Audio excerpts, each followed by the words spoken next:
G'day guys, Sean White, Big Whitey, back here at the Women Supporting Women Conference at the Ubank head office in Sydney. Fresh off the stage and nailing it. Can you tell us your name, the company you work for and your position, please? Sure, Phillipa Watson, and I'm CEO of Ubank. Now Philippa, is there a nickname from high school or now that you go by? Not that I'm willing to tell you. You've got to share. It is the broken community that we're talking to. So is there a nickname? There is. I'm known to friends and family as Pip. One of the things you mentioned up there was a word in Latin. Yeah, I've told the story on stage now of a pretty formidable high school principal, and our school motto was ad altura, towards higher things. You know, it's funny to reflect all the way back to high school, but at high school that phrase, towards higher things, was always around the next thing, the next thing, the next thing, the next achievement, the next challenge, getting better, getting stronger, moving forward. But in more recent years, I've reflected on towards higher things is actually around the higher purpose of what we're doing, and working as I do in banking and leading the Ubank team. I think that we're in pursuit of a higher purpose. So tell me, what do you think the purpose is? What are you guys trying to achieve that's different? In our society, in Australian society, and certainly amongst women, and today's event is focused on women, talking about money is largely taboo.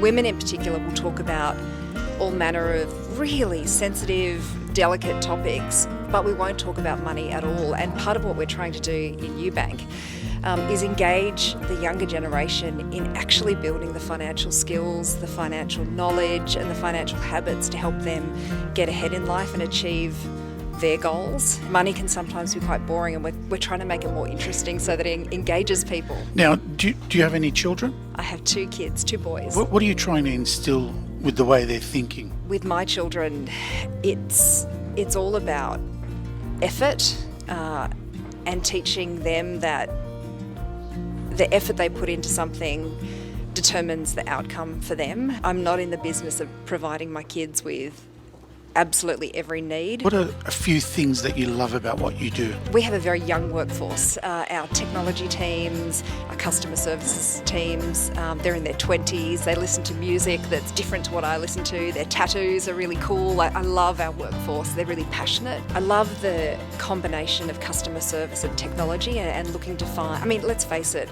nobody wants to call a call centre. Nobody wants to go into a branch network in the middle of their day. If they can do something on their phone, that's what's convenient. And so the work that we're doing on digital innovation and mobile service is really cool. Being able to sit on the phones with our people and actually hear people call in, because when someone calls a bank, they're not always calling about their finances. They're calling because they've gone on a trip and their car's broken down and they don't have enough money to put it in for service. And so you get to hear all these stories about what's actually going on in people's lives, and that's great. Who's a female that's inspired you in life? There's lots of women who inspire me. I'm pretty inspired by my mother, right? So my mother... Why is that? My mum she's retired now, but she was a neonatal intensive care nurse. So I, growing up, had a picture in my mind that Mum went off to work and, she would do a pretty simple job. And then when I actually found out what my mum does, she worked in intensive care with premature babies who were hovering on that, that cusp between whether they're going to pull through or not. Highly, highly technical, specialised skill set. And she did that with the most humility and grace and energy. And now she's in her 70s. And she's been retired for 10 years, and she still says that she misses work every day, and in many respects she would like to be getting up in the morning and going back to work. Can I call you Pip for this one? Yeah, of course you can. Pip? Yeah. What is next for you? What is next for me? In the short term, it's transition of little kids into teenage years and getting them through that.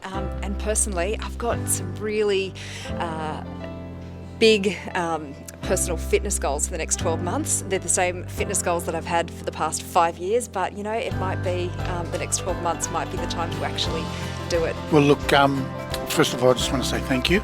I listened to Philippa first time ever. You're a true servant of the industry, and we just want to say thank you very much. Thank you very much. We appreciate you spending time with us.